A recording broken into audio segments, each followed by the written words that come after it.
Welcome to the Science Society Excel tutorial video. There's not really a substitute for coming along to any of the tutorials when you can get help from demonstrators at the time, but nevertheless this video is supposed to do just that. Also, anyone who came along to the tutorials can watch this video and remember things that they otherwise would have forgotten, and make sure that they can go through the steps that they went through in the tutorials. So we'll get started. Initially, the difference between Excel and a spreadsheet has caused a lot of issues for people. Excel is the Microsoft software which allows you to work with spreadsheets. It's the one we most commonly use, whereas a spreadsheet is the thing itself. It is the type of document that we're working with. Spreadsheets are particularly useful because they do things that cannot be done in any other way. They allow us to handle data, they allow us to manipulate it, store it, and sort it. Let's have a look at a spreadsheet. You can see on the screen you've got the main Excel window, and a spreadsheet looks like a table. It's got rows and columns, which have numbers and letters as the codes. And then there are cells. Those are the boxes where the rows and columns intersect. And so each cell has a reference like A1, A2, A3, and so on. Each one of these cells behaves like a calculator, so we can actually do all kinds of calculations. That's very useful. We'll come on to that later on. But basically, yeah, data handling, all the maths, and of course spreadsheets have also become widely used for graphing. This is a use which is particularly handy. There are lots of different spreadsheet packages available. As I said, the main one that we use is Excel, and that's what we're teaching you here, specifically Excel 2013. And if you look in the notes below this video, you'll see a link to how you can download that if you're a student at Victoria University. There's also Calc, which comes from the Open Document Foundation. It's part of LibreOffice, used to be OpenOffice. And that's a nice free alternative if you aren't a student at Victoria. And most of the things that we'll go through here will work in Calc as well as in Excel. Then Apple makes a program called Numbers, and that comes with any new Mac. And finally, Google Docs, which is now called Google Drive, they have a spreadsheets program called Spreadsheets. Most of them work pretty similarly. The maths is the same in all of them. The data manipulation is pretty well the same. The only real differences come in the graphing. So if you're following along and you're going to work through the data sets, if you open up Excel, you'll see a window that looks like this. And let's just have a quick introduction to this window so you know what I'm talking about when I tell you to click on specific buttons.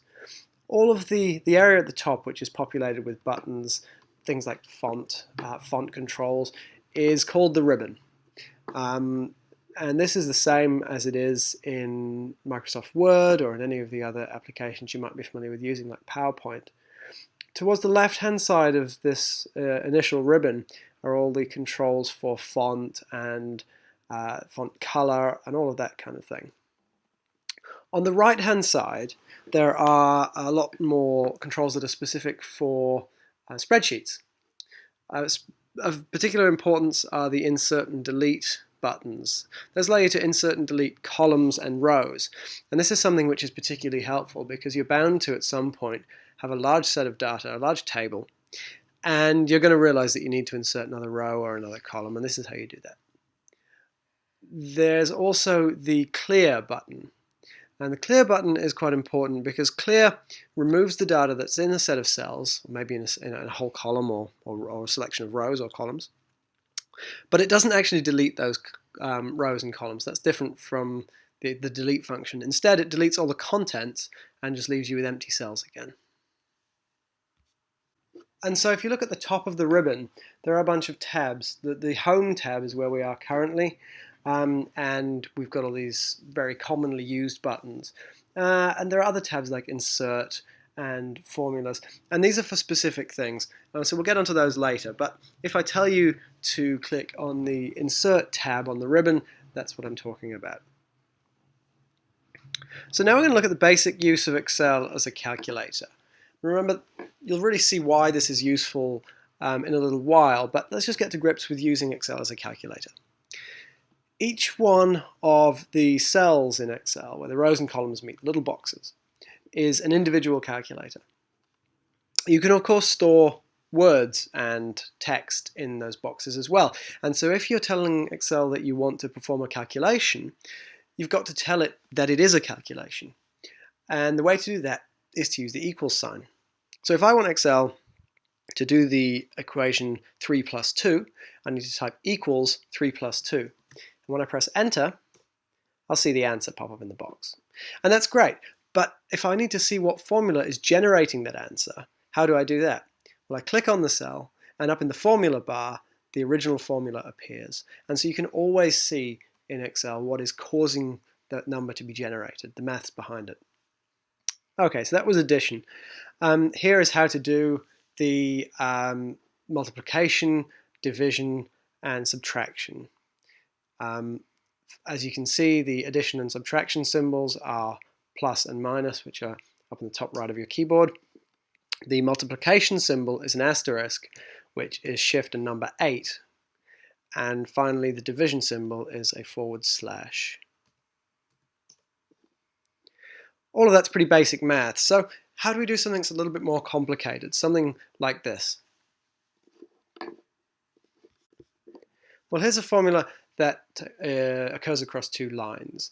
And in just the same way that you can't type that into your desktop calculator, you can't type it into Excel.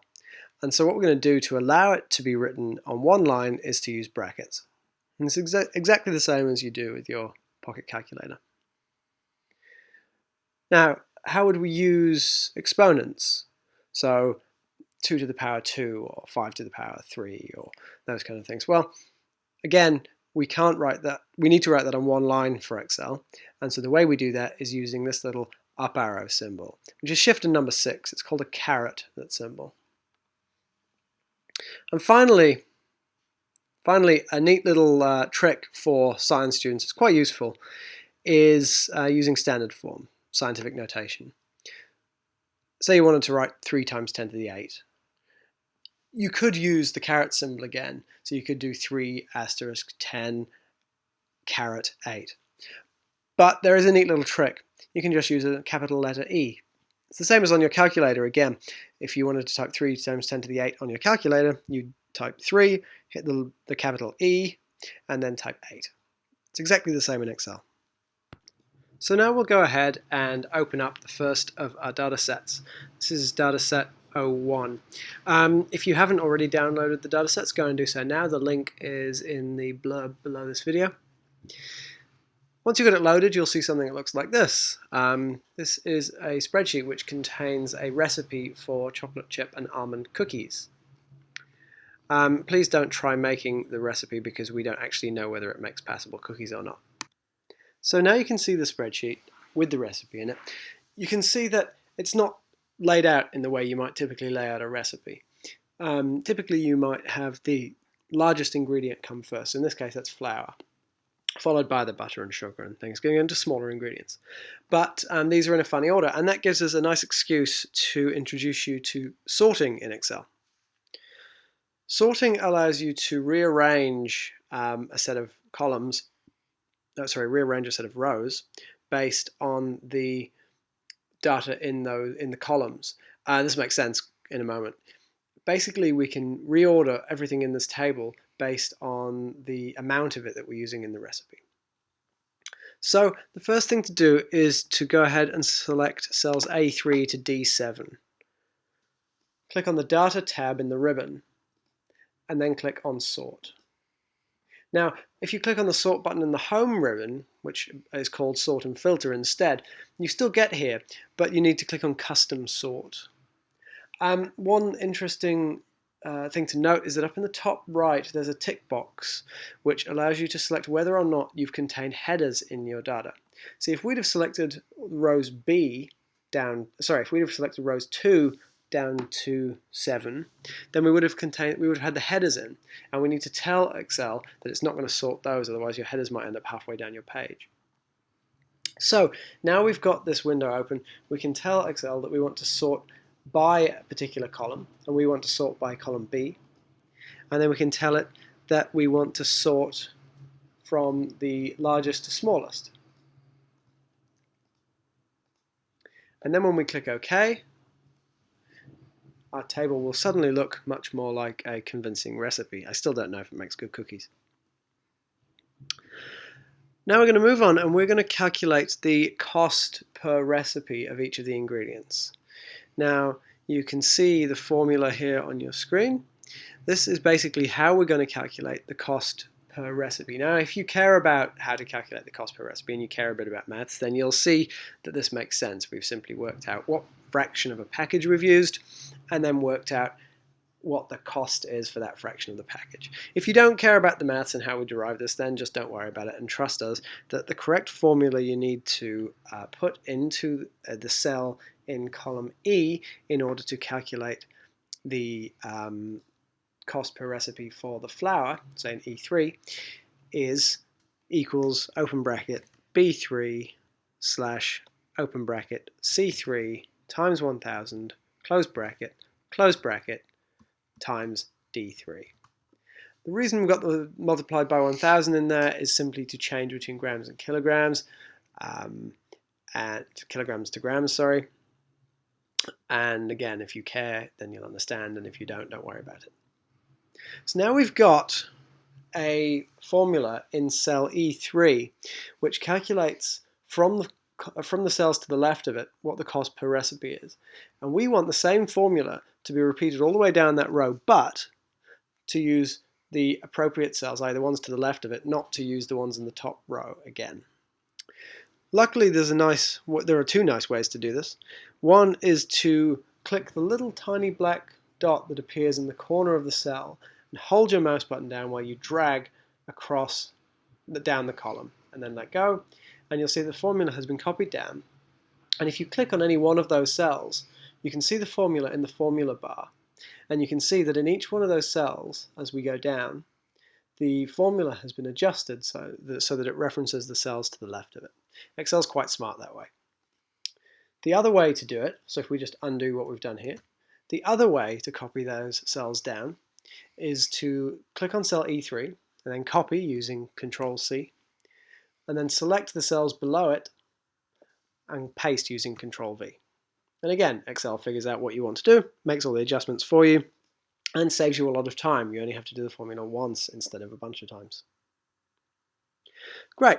So we are going to come on in a moment to calculate the GST component, but before we get there, we're going to format the cells. You see, all the cells in the last two columns here should be currencies. They should be dollar values. So you should have a nice dollar symbol and two decimal places.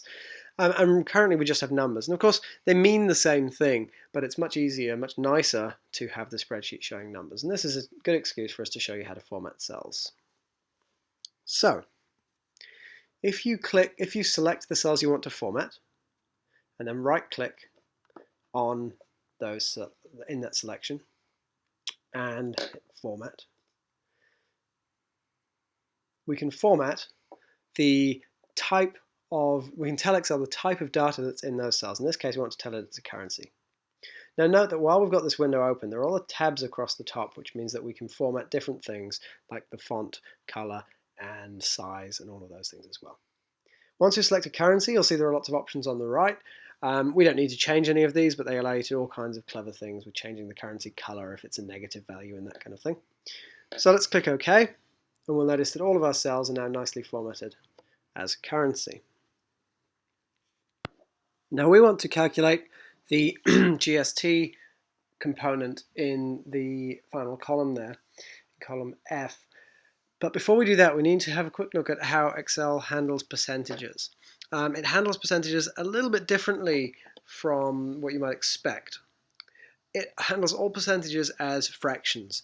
So I'm sure that you remember being taught in high school that 15% can be represented as the decimal 0.15.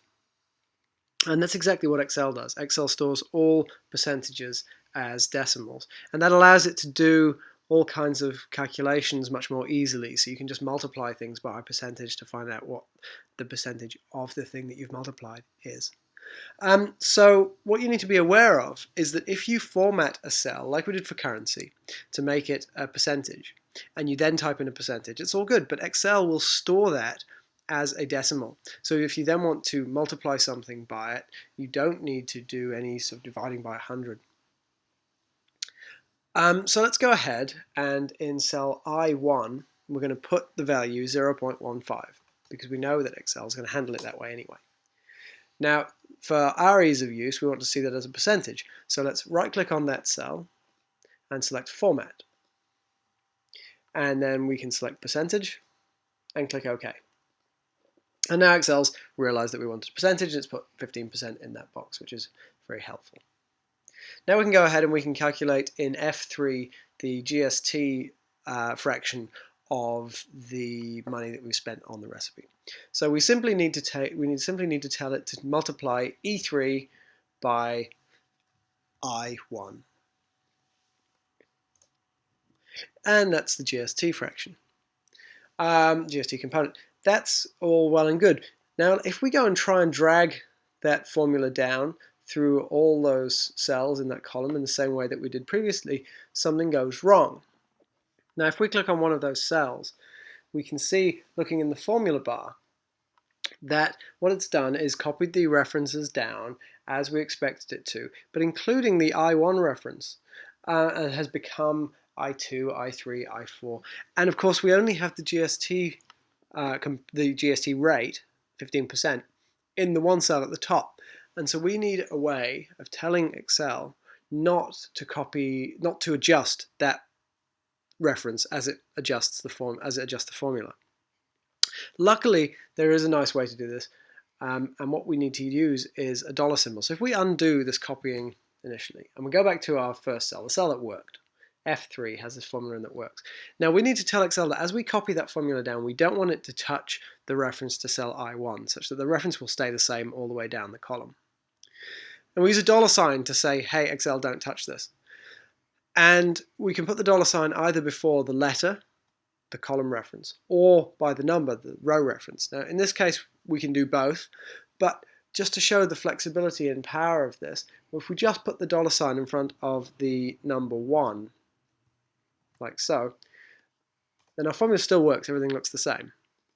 Now if we drag it down as we did before, and then look at the cell formula in the formula bar by clicking on one of those lower down cells, we'll see that that 1 has been left alone. Excel has left it alone.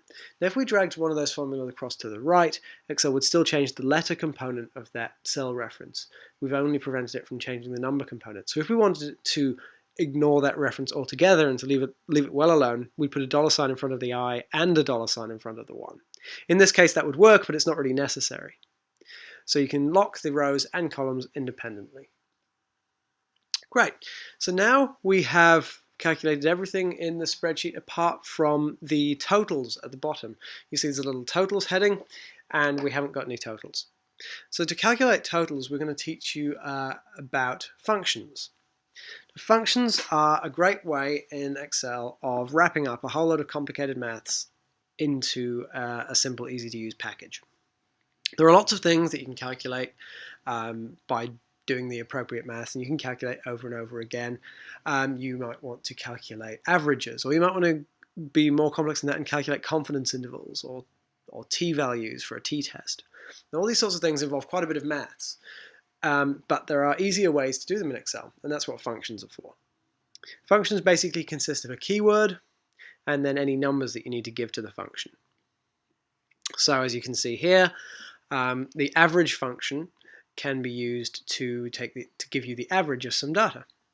And the average, the data that you're giving it, you can either give to it as a list of numbers like this, or you can give to it as a cell reference.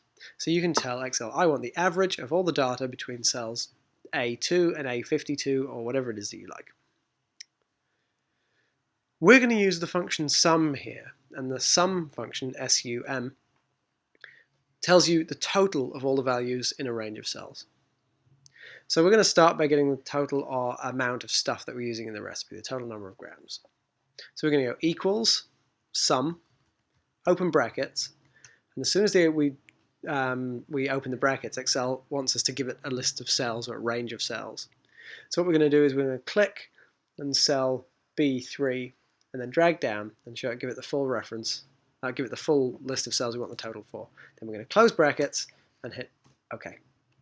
Now if we click on that cell, we can see what the formula looks like in the formula bar. That makes sense. That's our sum function and all the cells that are going into the sum function.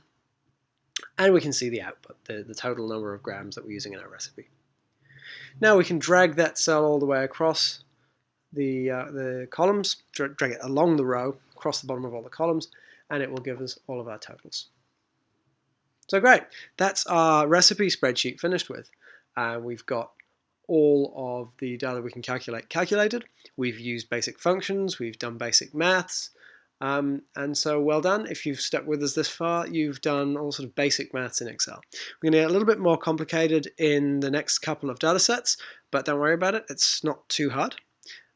So if you want to open dataset 2, we'll move on with that. So this is dataset 2. Dataset 2 is really just nothing special. It's an excuse to show you a couple of things that happen when you move data around. So it's quite useful, but it doesn't need really any explaining. Column A and column B are just random numbers which are multiplied together to give you the numbers in column C. So let's start by looking at what happens if we copy cell C6 and then paste it into C7.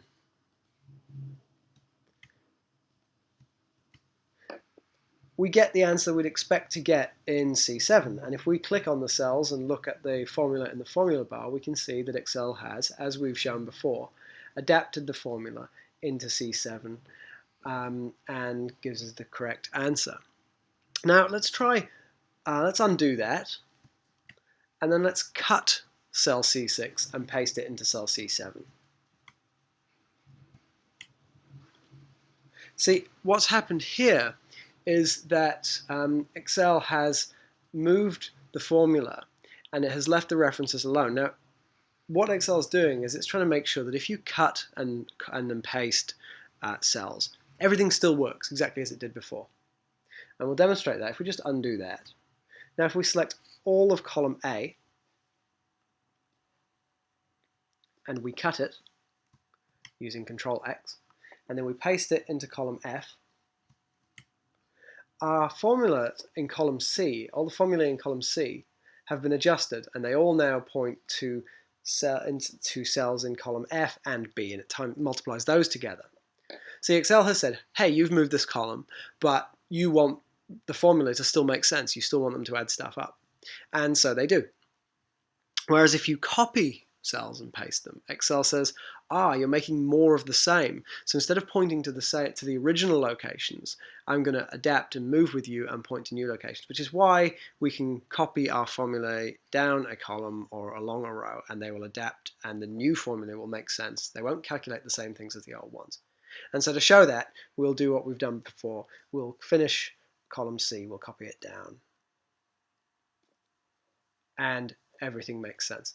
So feel free in Excel to cut tables of data or to cut blocks of formula or blocks of data and move them around. And if you move them around by cutting and pasting, Excel will keep up with you. It'll know what you're doing and it'll make everything still work. If you copy, things can go wrong with your formulae, but on the other hand, copying is very, very useful for making sure, not having to type formulae over and over again. That's all with dataset number 2, so go ahead and open dataset number 3. So this is dataset number 3. This is experimental data from an experiment to do with growing yeast.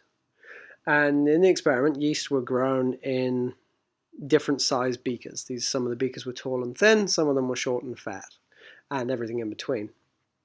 And the point was to see if the growth rate of yeast was any different when it was grown in these beakers of different dimensions. So in the first two columns, you can see that we've got the diameter and the depth of the beakers where the yeast was growing. And in the next two cells, we have the growth rate as determined by a sensor. And the sensor was either sensor A or sensor B, and that's what's in the last column. So we're going to do some graphing, but before we can, we need to get some summary data. First of all, we want to know the volume of the beakers that the yeast was grown in.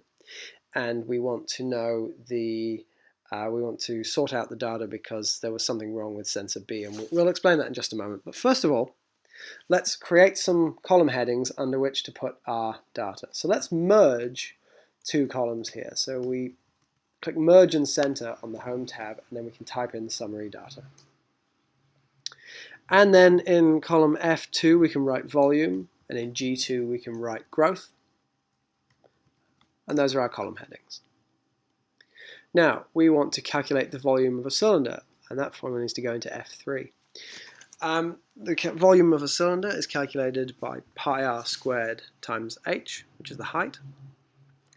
And so the formula that we need ends up being pi times, open brackets, A3 over 2, close brackets, squared, so that's caret and then 2, times B3. Now let's just have a look at this formula in the formula bar. Now, first of all, the reason that we've divided A3 by 2 is because A3 was actually the diameter, so divided by 2 gives us the radius. Pi is a function, you'll see by virtue of the fact that it's got a label, the name is pi, and then an open bracket, close bracket. And it's just like the other functions that we've used, except that with pi, you obviously don't need to give it any numbers. You don't need to tell it anything. But because functions are structured the way that they are, it still has to have the open brackets and then the close brackets. And the rest of it we've done before. So if you care about geometry and you care about the fact that pi r squared h is the way to calculate the volume of a cylinder, then you'll follow this maths, and if you don't, then that's the formula you need to use, and that's just the way it is. Now, we're not going to copy that down just yet because we want to put a number in the column next to it under volume and growth, and then we'll copy them both down together. Now, the difference between sensor A and sensor B in terms of detecting the growth rate of the yeast is that sensor B was reporting a value that was 2.4 times too large. So wherever the data was collected by sensor B, we need to divide the value in C3 by 2.4. We don't need to do that if it was collected by sensor A. And so we need to be able to distinguish between those two sets of data. And so we're going to use a logical function.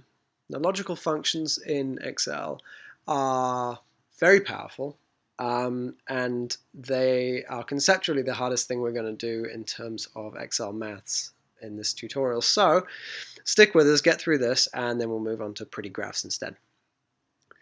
Well, we're going to use the if function. Now, if is a way of doing one thing if a certain condition is met, or else you do something else. So if the data was collected by sensor A, do this. Otherwise, when it's collected by sensor B, do something else. So in this case, it's really quite easy. We're going to do if, open brackets, D3 equals A, and the A has to be in speech marks. The reason the A has to be in speech marks is because A is a letter, it's a string, it's a bit of text, it's not a number, it's not a numerical value. And whenever you're dealing in logical functions or in any formula in Excel with text, we need to put it in speech marks. So we put a comma, and that tells Excel that we've done the conditional statement, and we're now doing the then. So the phrasing that you need to think of is if, then, else. If something, do, then something else do a third thing. So our then is just C3. That is, if the sensor is sensor A, then just give me the value that's in C3. You don't need to do anything to it. And then another comma, and in any other case, i.e. when it's collected by sensor B, we need to divide C3 by 2.4. So now C3 divided by 2.4. And now we close brackets and press enter. Now we can copy both of those formulae all the way down the column.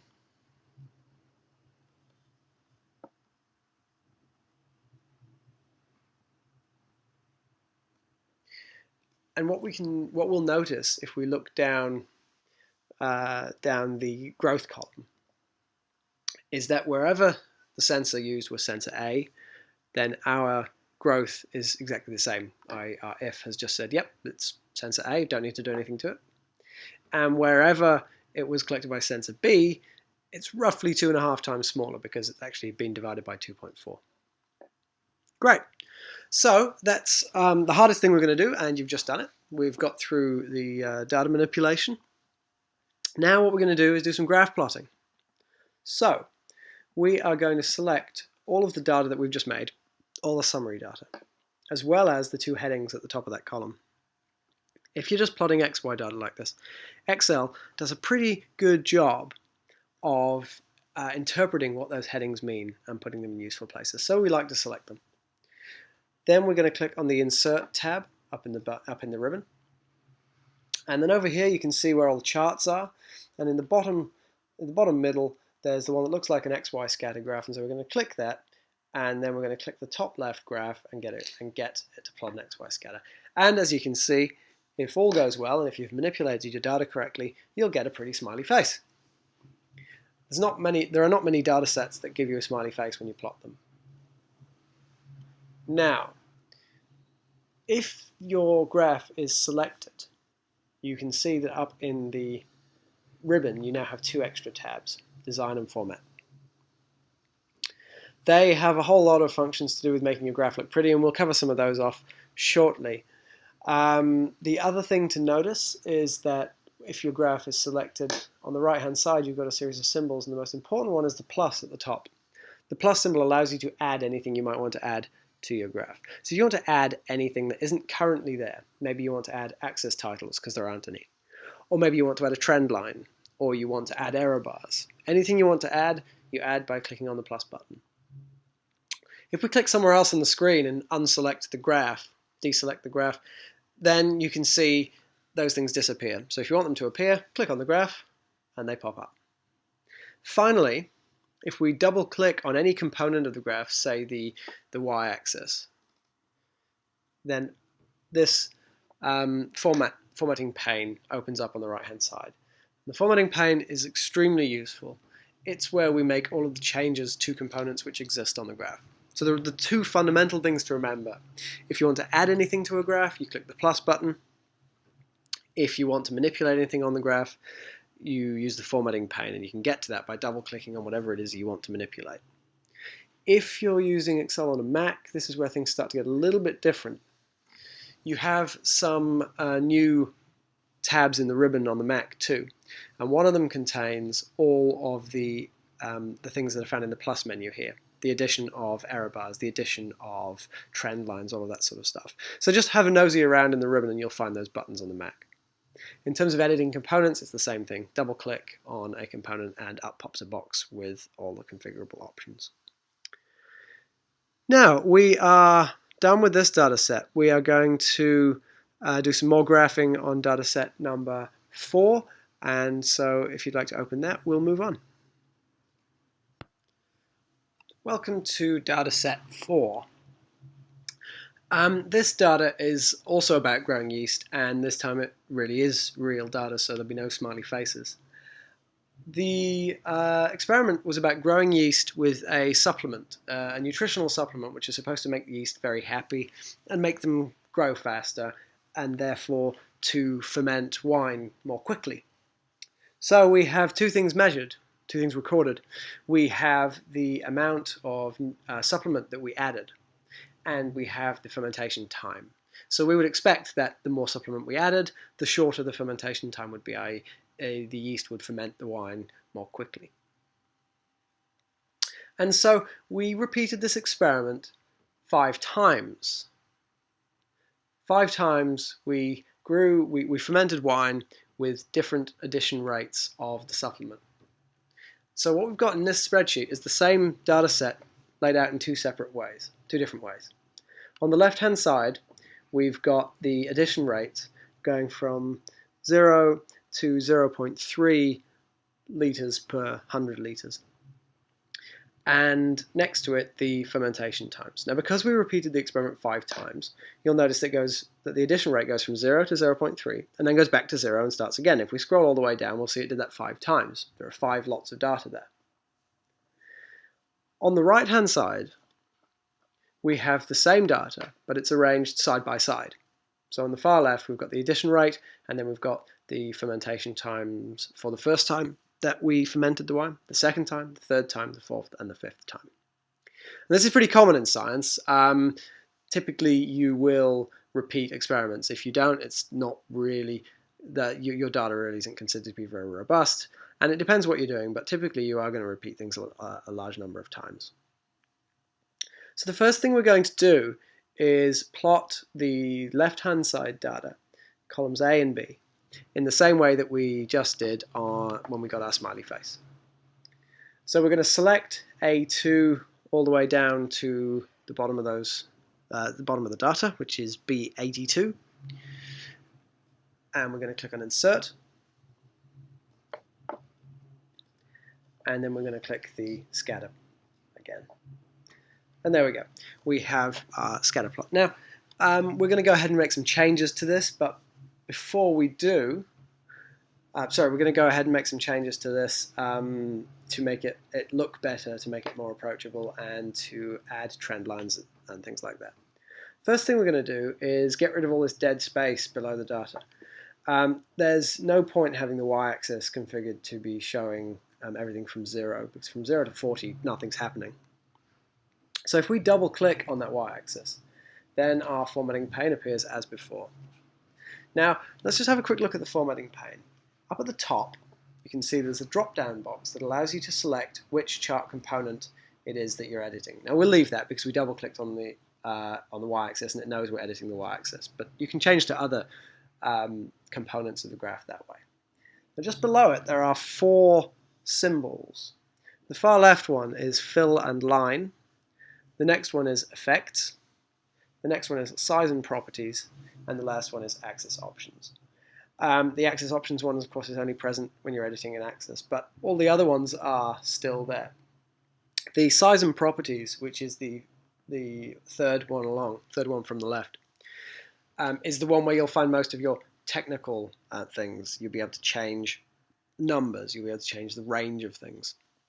The others are more about the aesthetics. They're more about changing colors and making things pretty. So now we can change the axis range, and we want to change the y-axis range so that the minimum is 40 and the maximum is 65. And instantly our data looks a lot better. We can also change the x-axis so that the maximum is 0.3. The minimum's okay as it is. And so what we've done is we've blown up the data so that it fills a much larger area of the chart, and this just makes it a lot easier to see the data points and see what's going on. Now we're going to insert a trend line. So as I said before, to add anything to the graph, we go to the little plus symbol, and we go trend line, and we want to insert a linear trend line. And there we go. Now, we've got a trend line inserted. Now, if we want to make any changes to that trend line, if we want to edit it, of course, we need the formatting pane back. So we double click on the trend line, and there we go. Now, if we scroll down in here, we can see there are lots of different options. They're variously useful for different things. But at the bottom, we can show the R² value on the graph. We can also show the equation on the graph if we want to. And those are obviously very useful things if you want to try and infer some statistical significance.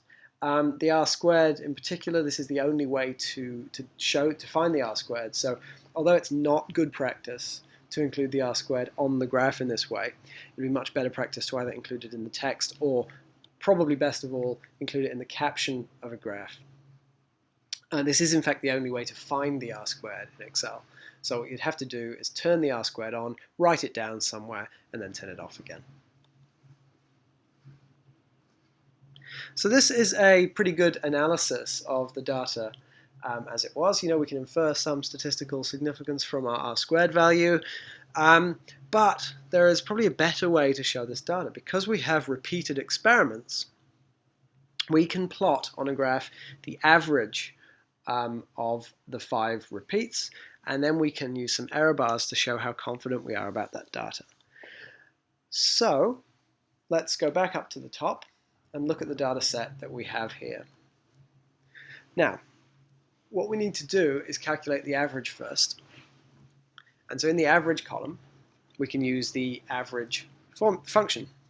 So we can go equals average, open brackets, select the range of cells we want, close brackets, enter. That was easy. Next to the average, we want to calculate the standard deviation. So we're going to do exactly the same thing, but we're going to use a standard deviation function instead. And the function we're going to use is stdev full stop s. Now just briefly, there are several different standard deviation formulae in Excel. There's stdev.p, stdev.s, and just stdev. The difference between the .p and the .s versions are whether Excel calculates the standard deviation based on whether it assumes you've sampled the entire population, that's the p, or whether you've just got a sample of the population, which is s. Now, in science, you're really only ever going to have sampled, you're really only going to have a sample of the population. So we're going to use stdev.s. You could also just use stdev, which is an older function and was there before the Excel team realized that there are different ways to calculate standard deviations. Now, if none of that made sense, it's because you're not very interested in stats, that's fine. If it did, then you've learned something. Otherwise, always just use stdev. Don't even worry about the .s. And we're going to select the cell range in the same way that we did for the average. And then we're going to close brackets, press enter, and away we go. We can now drag both of those cells down to the bottom, and we have all of our summary data. Now, I'm going to have a quick word about error bars. You may not have come across error bars before, but they are particularly useful in science, and you will come across them at some stage. So error bars are used to show the confidence in data. When you repeat an experiment several times, you'll plot the average on a graph. But you want to show how much spread of the data there is around that average. And you can measure the spread using various different tools. You could use the interquartile range, you could use a standard deviation, you could use a confidence interval. But all of those things give an idea of how spread out the data is. You know where the average is. The average is the average, but you can have an average with the data spread out a long way around it, or an average where the data is all pretty much the same. If you think about stats, think about when you were taught stats, think about bell curves. If you think about the bell curves, the normal distribution curves, you can either have a nice sharp bell curve where all the data is clustered very close to the average, or you can have a very spread out bell curve where the data is a long way away from the mean. And so your error bars give a sense of how spread out the data is. In this data, we're going to use the standard deviation for the error bars, which is why we just calculated that. So let's plot the average that we just calculated against the addition rate. So this is the average fermentation time against the addition rate of the supplement for the yeast. We need to select two columns which are not next to each other. We're used to dragging and selecting a bunch of cells that are all together, but if we use the control button, if we hold down control, we select the first column, hold down control, and then select the second column, we can now select two columns that aren't next to each other. If we then go to insert, and this time we're not going to insert a scatter graph, we're going to insert a bar graph, that one. Now, the reason we chose to insert a bar graph here is to make Excel do something wrong, to make Excel make a mistake, which it has. It's decided that we had two sets of data to plot. With it being a bar graph, it decided that we wanted to plot two series, not that one was the x-axis coordinates. So if you can see down the bottom next to the tall red bars, there are small blue bars. And what it's done is it's plotted the addition rate as a data series. You can see that if you look down at the legend, it's plotted two data series, it's plotted the addition rate, and it's plotted the average. Now, when Excel does mess up like this, and it does from time to time, we need to go into the data series properties and start rooting around, figure out what the problem is, and sort it out. So let's do that now. And the way we do that is by right-clicking on the graph and clicking Select Data, or by clicking Select Data up in the ribbon on the right-hand side. Now, we don't want the addition rate to be there at all as a data series. We want it to be the x coordinates for the average series. And so what we're going to do is first of all remove that. I'm going to remove the addition rate, just like that. Now, what we're seeing in this window here is Excel's way of showing you the data that it's got plotted. The series on the left really refers to the y-axis values. It's saying, here's a range of y-axis values, and it knows that you called them average because it pulled that in from the column heading. Now down the right-hand side of this window, what you can see are all the x values. Now you can see it's just using the numbers 1, 2, 3, 4, 5, and so on. Now it just made those up. It decided that you weren't giving it any x values. This is where it made its mistake. And instead of taking the x values from the column that you selected, it just made up the numbers 1, 2, 3, 4, 5, 6, and so on. So we know those are useless, and what we want to do is tell it to use some specific values instead. So we're going to click on the Edit button. And now what we've got is a box which is quite typical in Excel. You'll see these from time to time. This box allows us to select a series of cells. So we need to select the cells which contain our x values, which are the addition rate values, that's 0 to 0.3. So we select those like that. Now notice that's a little bit awkward here because we can't see behind the graph. We could always go and move that, drag it around, but you can actually drag behind graphs as we just did here, and then we click OK.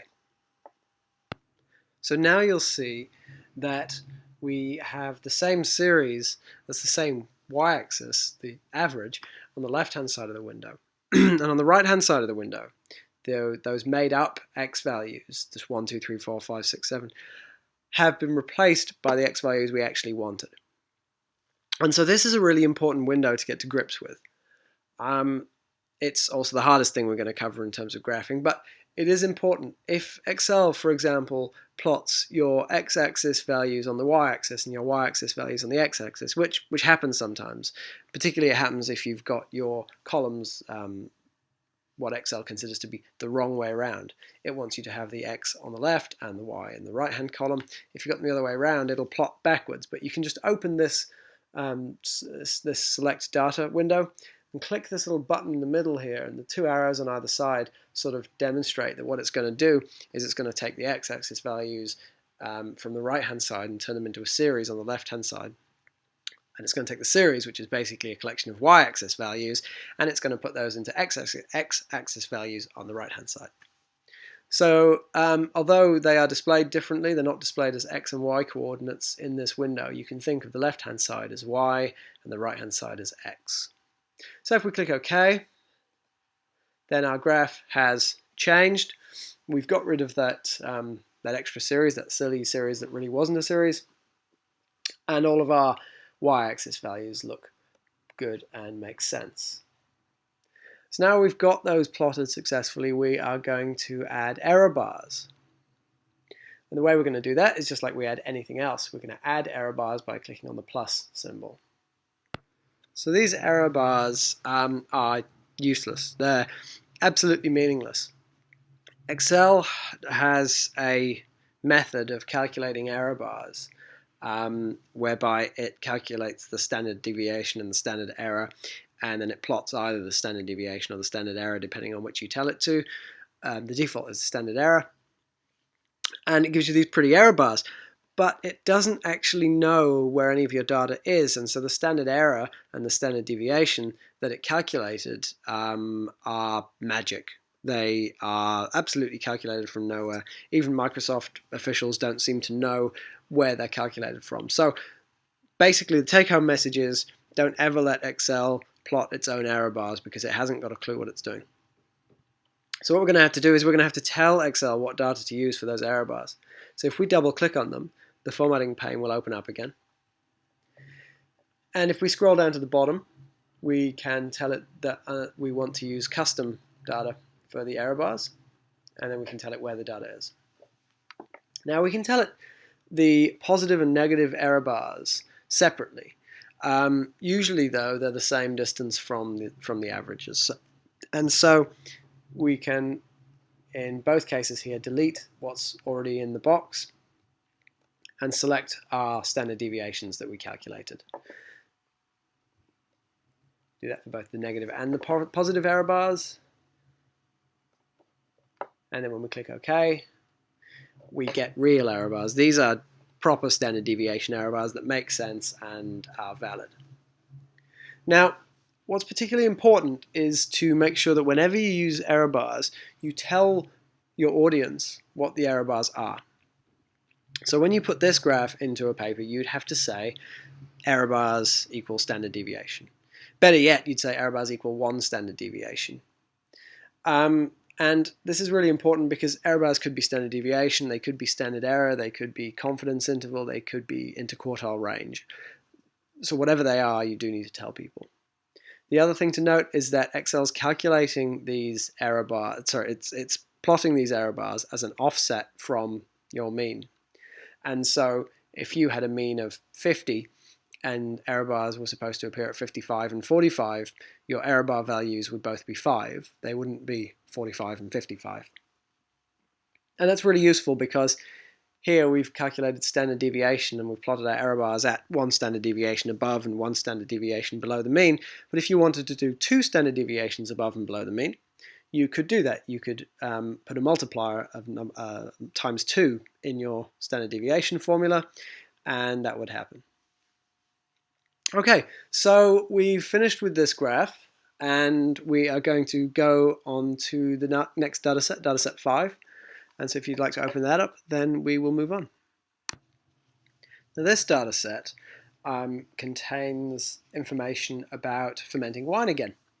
This time it contains a record of the sugar concentration dropping in the grape juice that's turning into wine, and the alcohol concentration going up. Now, of course, the two are related because yeast turn sugar into alcohol during fermentation.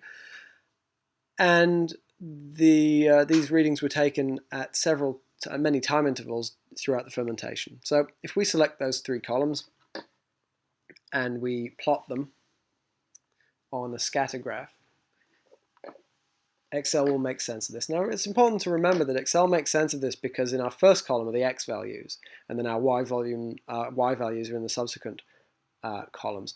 Now, if we had them in a different order, we'd have had to go into the select data window as we did before and make sense of those. And we'll show you that in a little while. So here is our graph. Now, you can see there's a problem with it. The ethanol values are measured in percentage, and so they go up to about 14%. And the sugar concentration is measured in grams per litre, and so it goes up to about 250. And that means that the two don't show very well on the same y-axis. The alcohol values are way down the bottom, they're not really very helpful. So let's show you a neat little trick. What we can do is we can plot the alcohol values onto a secondary y-axis. The way we do that is we do double click on any one of those alcohol values. So we're selecting the series, and the formatting pane pops up, and we can tick secondary axis. And that's it. It's as easy as that. We now have one axis with the alcohol values attached to it, and one axis with the sugar concentration attached to it. Now, there is one problem here, and that's that there is no way of telling which axis is associated with which series of data. And so the way to fix that is to format your axes so that they're color-coded. This is quite easy. So if we double-click one of the axes that we want to format, our formatting pane opens up. And if we go to the little tab that has a button that looks like a paint pot, then we can select the color of the text, and we can make it red. And lo and behold, it now makes logical sense. And we can do the same with the other one and make it blue, but we don't need to bother going into that here. You can also add labels to the axes, of course, which aren't here currently. We can use the plus symbol to do that. And you can do that in your own time. So what we'll do now is we'll close this graph. We'll delete this graph, sorry. So if we click on it and then hit the delete key, it'll go away. And we'll scroll back up to the top of the window. And what we're going to do is rearrange this data. And we're going to show you what might happen if the data was in a different order and we plotted it. So we're going to cut column A using Control X. We're going to paste it into column D using Control V. And then we're going to go ahead and we're going to replot our graph. So when we plot this graph, we're going to select columns B, C, and D, and everything's going to go horribly wrong.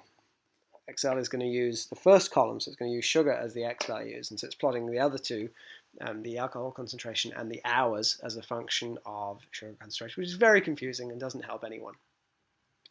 So in order to try and fix this, what we're going to do is go to the Select Data window again, and you can see here what it's done.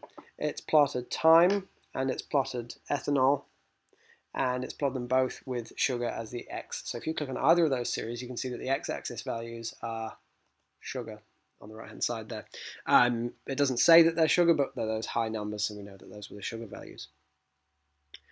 The easiest way to fix this, and probably the best way to teach you how Excel figures out where the data is to actually just remove both of those series and add them again. So we'll remove them both, and then we'll click Add to add a new series. And we get this little box, and this little box is very helpful.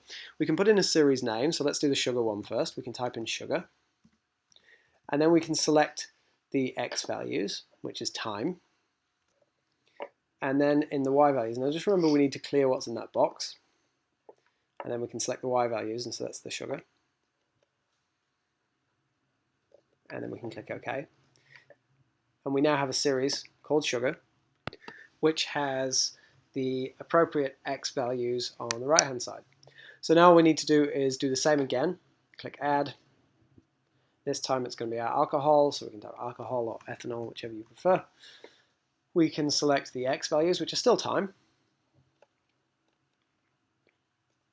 And then again, deleting what's in the Y values box, we can select the Y values, which is the ethanol concentration percentage.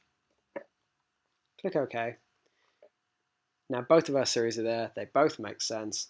Click OK, and we're back to where we were before. Of course, we can add the secondary axis again, but the point is that we've made sense of the data. So you can in fact insert a scatter graph with no data and then add your series manually, which is often a useful thing to do if your data is maybe spread out around a spreadsheet. It's a bit complicated. But what you can see from this is how Excel interprets data, how it calls some Y values a series, and the associated X values can be either made up or they can overlap or whatever.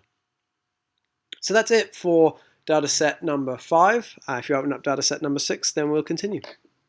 So this is data set number 6. This is the final data set. And we're not actually going to go through this and plot a graph, but you can do that yourself now. This is a great data set for you to have a play with. You can see that we've got repeated data. We've got the temperature of water, and we've got measurements of its density. And we've done this experiment 6 times in fact. And so you can use that data to calculate some summary data, some averages, and then you can decide what you would like your error bars to be, whether they're going to be standard deviation again, or whether you're going to look up some other functions in Excel like standard error, confidence interval, whatever it might be. And so that brings us on to how you can look up these new things. Now, if you go into the Formulas tab, you will see that Excel has some nicely prearranged formulas for you. They're grouped into things that into useful groups like financial and things like that. And on the far left-hand side, there's the Insert Function button. Brings up the function browser if you click on it, which allows you to look down the list of functions. It gives you a bit of information about each one, tells you how they work. And that's quite helpful. And we'll just close that for a moment. The other really helpful thing in Excel is the help. You can get to the help either by pressing F1 or by clicking the little question mark, which is up here in the top right corner. And if you click on that, then you can type a search term into the box at the top. Maybe you want to look up some information about a confidence interval. So you can type in confidence interval.